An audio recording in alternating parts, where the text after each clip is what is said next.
इसके पहले कल की क्लास में हमने देखा था कि फरवरी 2024 में अभी हाल ही में असम में मुस्लिम विवाह और तलाक पंजीकरण अधिनियम 1935 को निरस्त किया है। प्रारंभिक स्तन कैंसर का पता लगाने के लिए सवेरा कार्यक्रम हरियाणा के द्वारा शुरू किया गया। पर्पल फेस्ट दिव्यांगजनों के लिए दिल्ली में शुरू किया गया है प्रेसिडेंट द्रौपदी मुर्मू जी के द्वारा।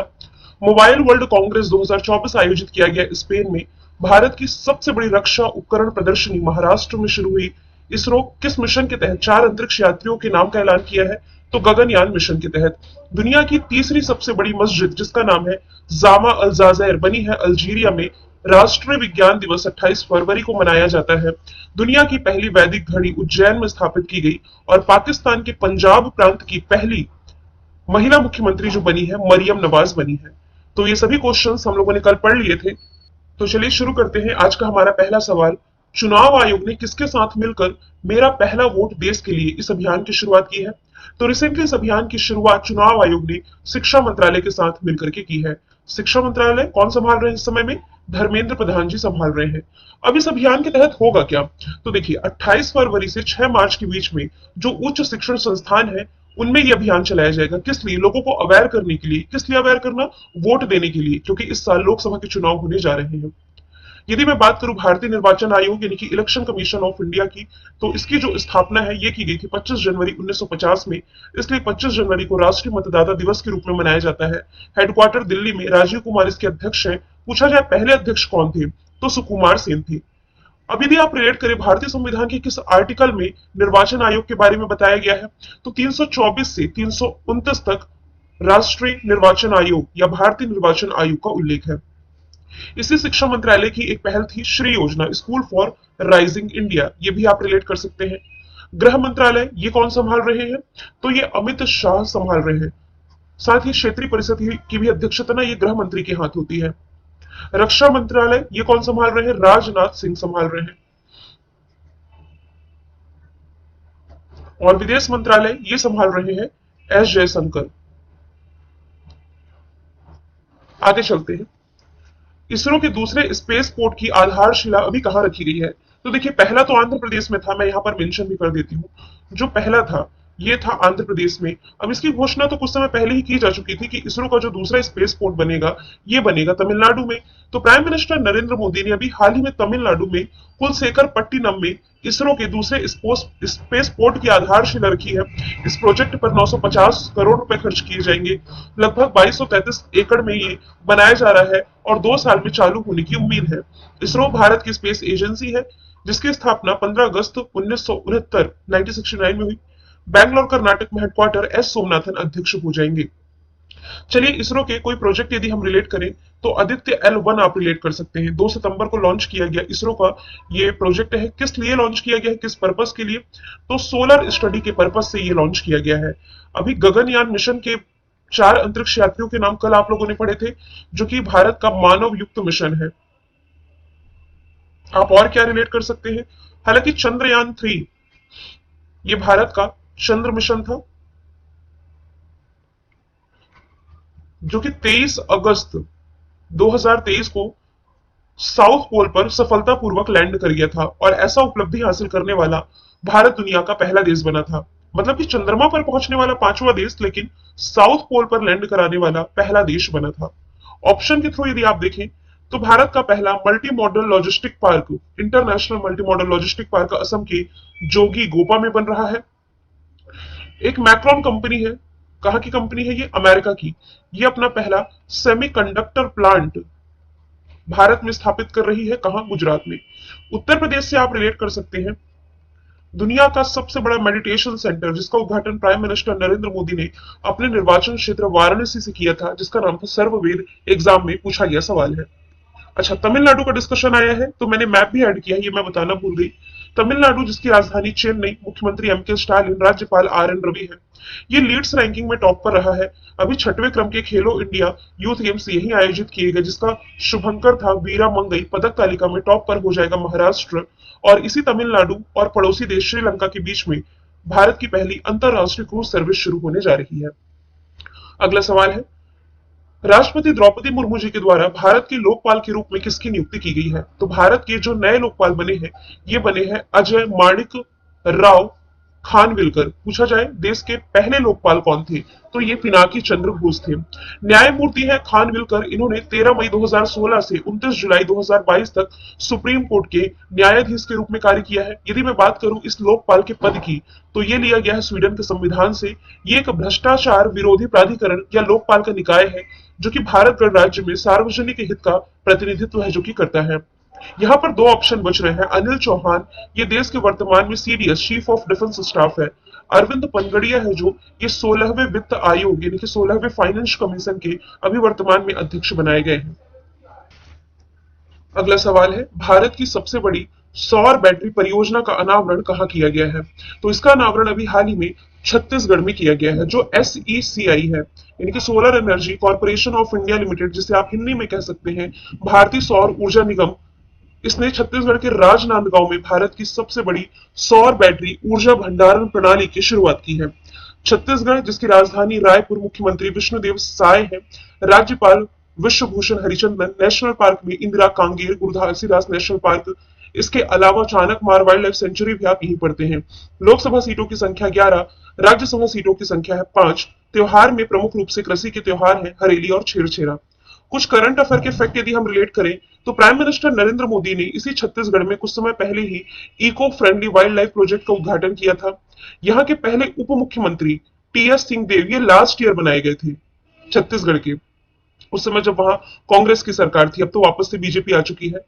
विष्णुदेव साय की नेतृत्व वाली सरकार ने अवैध धार्मिक धर्मांतरण को रोकने के लिए कानून लाने जा रही है। छत्तीसगढ़ में महिलाओं को 1000 रुपए तक की मंथली सहायता प्रोवाइड कराने के लिए महतारी वंदना योजना की शुरुआत की गई। रामलला के दर्शन के लिए यहाँ पर रामलला दर्शन योजना शुरू की गई है जो सालाना 20,000 निवासियों को अयोध्या की मुफ्त यात्रा प्रोवाइड कराएगी।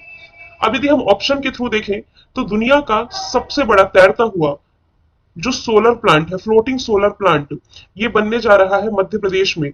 मध्य प्रदेश में नर्मदा नदी पर खंडवा में। गुजरात से आप रिलेट कर सकते हैं, गुजरात में सबसे बड़ा स्वदेशी जो 700 मेगावाट का परमाणु ऊर्जा संयंत्र है ये शुरू होने जा रहा है। इसका मैं केवल नाम मेंशन कर देती हूँ, ये हो जाएगा काकरापार परमाणु ऊर्जा संयंत्र, जो कि चर्चे में भी रहा था। राजस्थान से आप क्या रिलेट कर सकते हैं, राजस्थान जो कि एरिया वाइज भारत का सबसे बड़ा राज्य है। जो अडानी कंपनी है ना, तो अडानी ग्रीन के द्वारा वर्ल्ड का लार्जेस्ट, दुनिया का सबसे बड़ा विंड सोलर प्लांट यहीं पर कमीशन किया गया है। आगे चलते हैं। हाल ही में बौद्धिक संपदा सूचकांक जारी किया गया है 2024 का।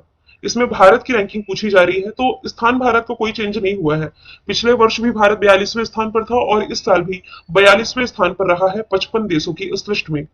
IP यानी कि इंटेलेक्चुअल प्रॉपर्टी, बौद्धिक संपदा कहने का मतलब है कि उस देश के नागरिक अपनी बुद्धि का इस्तेमाल करते हुए अपने देश के विकास में क्या अहम योगदान दे सकते हैं, उस हिसाब से रैंकिंग रिलीज की जाती है। 64 स्कोर के साथ भारत इसमें 42वें स्थान पर था। टॉप पर जो कंट्री है, अमेरिका हर बार अपने आप को टॉप पर रखता है, इस बार भी टॉप पर रखा है। दूसरे स्थान पर यूके, फ्रांस, जर्मनी, स्वीडन, ये बाकी की 3 कंट्रीज हैं तीसरे, चौथे और 5वें स्थान पर। अब यदि हम ऑप्शन से रिलेट करें, तो अभी हाल ही में एक रैंकिंग रिलीज की गई थी। रैंकिंग का नाम है डेमोक्रेसी इंडेक्स, लोकतंत्र सूचकांक आप जिसे कह सकते हैं। लोकतंत्र सूचकांक 2023 का जो जारी किया गया, इसमें भारत रहा है 41वें स्थान पर।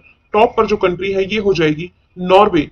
अभी हाल ही में वर्ल्ड बैंक के द्वारा लॉजिस्टिक परफॉर्मेंस इंडेक्स रिलीज किया गया था, LPI, और लॉजिस्टिक परफॉर्मेंस इंडेक्स में जो कंट्री टॉप पर है ये हो जाएगी सिंगापुर। भारत को रखा गया है 38वें स्थान पर। अभी हाल ही में भ्रष्टाचार सूचकांक यानी कि करप्शन इंडेक्स रिलीज किया गया 2023 का, जिसमें बताया गया कि भारत 93वें स्थान पर है। सबसे कम करप्शन किसी कंट्री में होता है तो ये है डेनमार्क में।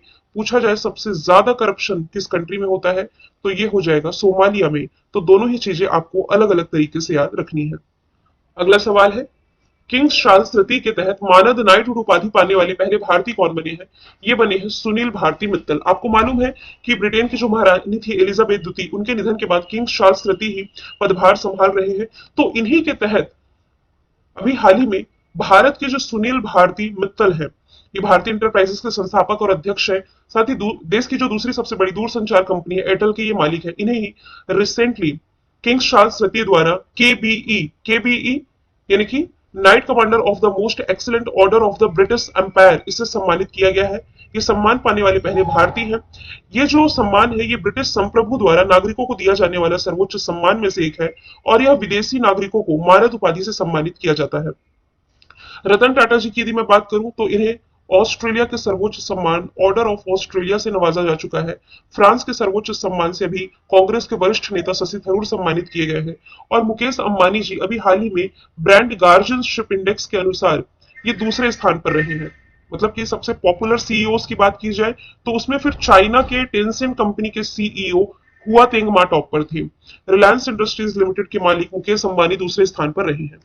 अगला सवाल है, नाटो में शामिल नया देश कौन बना है? नया सदस्य देश इसमें शामिल हो चुका है स्वीडन। अभी तक मैं आपको पढ़ा रही थी कि नाटो में 31 मेंबर कंट्री है और जो 31वां मेंबर कंट्री शामिल हुआ था ये शामिल हुआ था फिनलैंड। फिनलैंड के बाद अभी हाल ही में स्वीडन को भी मंजूरी मिल चुकी है। तो इससे आप कह सकते हैं कि रशिया को छोड़कर, ये जो आप देख रहे हैं ना रशिया, इसे छोड़कर बाल्टिक सागर के आसपास सभी देश नाटो का हिस्सा बन गए हैं।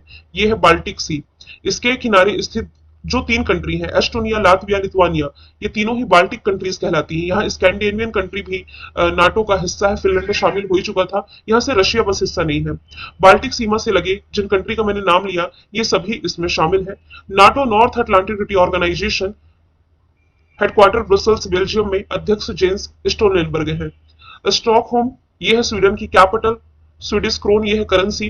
अच्छा, स्वीडन से ही लोकपाल का पद लिया गया है, यह भी मैंने आपको प्रीवियस क्वेश्चन में बताया ही है। यदि मैं बात करूं ईरान की तो ये एससीओ में शामिल हुआ है। एससीओ में शामिल नवा मेंबर कंट्री ये बना है। और यदि मैं बात करूं अमेरिका की तो ये अगेन यूनेस्को में शामिल हो चुका था, जो कि पहले इससे एग्जिट हो चुका था। अर्जेंटीना ब्रिक्स की इसे सदस्यता तो दी गई थी लेकिन इसने सदस्यता खारिज कर दी थी और यह सवाल पूछा गया है यूपी पुलिस के एग्जाम में। अगला सवाल है, स्वयं प्लस प्लेटफॉर्म रिसेंटली किसने लॉन्च किया है? तो शिक्षा मंत्री धर्मेंद्र प्रधान ने लॉन्च किया है। इन्होंने 43 मिलियन से अधिक छात्रों और पेशेवरों को लक्ष्य करते हुए, इन्हें टारगेट करते हुए न्यू एजुकेशन पॉलिसी 2020 की पहुंच को बढ़ाने के लिए इस स्वयं प्लस को लॉन्च किया है। स्वयं प्लस व्यक्तियों को ऑनलाइन पाठ्यक्रमों के माध्यम से काम और पढ़ाई के बीच में बैलेंस बनाने, कौशल, इनके स्किल और करियर की संभावनाओं को बढ़ाने में सक्षम बनाता है। नरेंद्र मोदी रायसीना डायलॉग की अध्यक्षता करेंगे। हर साल की तरह इस साल भी रायसीना डायलॉग ये दिल्ली होस्ट करेगा, जिसमें मुख्य अतिथि के रूप में शामिल होने जा रहे हैं ग्रीस के प्रधानमंत्री। प्रेसिडेंट द्रौपदी मुर्मू ने कैच द रेन अभियान की शुरुआत दिल्ली से की थी और इसके अलावा भारत मंडपम में दुनिया की सबसे बड़ी, हाँ ये नटराज प्रतिमा आप रिलेट कर सकते हैं, दुनिया की सबसे बड़ी नटराज प्रतिमा जिसका उद्घाटन प्रेसिडेंट द्रौपदी मुर्मू जी के द्वारा किया गया था। निर्मला सीतारमन वर्तमान में हमारी वित्त मंत्री हैं। फोर्ब्स के द्वारा जारी दुनिया के सबसे शक्तिशाली महिलाओं की लिस्ट में ये 32nd प्लेस पर रही है। नवा सवाल है, चंडीगढ़ के नए मेयर कौन बने हैं? ये सवाल मुझसे चूक गया था गलती से, मैंने ध्यान नहीं दिया, कल नजर पड़ी तो मैंने सोचा कि ये तो पढ़ाया नहीं मैंने, विवादों में भी रहा था। चंडीगढ़ के चुनाव नए मेयर यहाँ के बन गए हैं कुलदीप कुमार। पूरा विवाद आप लोगों ने देख ही लिया होगा। 2024 के लोकसभा चुनावों से पहले इंडिया गठबंधन के उम्मीदवार और आम आदमी पार्टी के जो पार्षद थे कुलदीप कुमार, ये चंडीगढ़ के नए मेयर होंगे। सुप्रीम कोर्ट ने चंडीगढ़ मेयर चुनाव में सुनवाई पूरी करते हुए आम आदमी पार्टी के जो पार्षद हैं कुलदीप कुमार को विजयी घोषित किया है।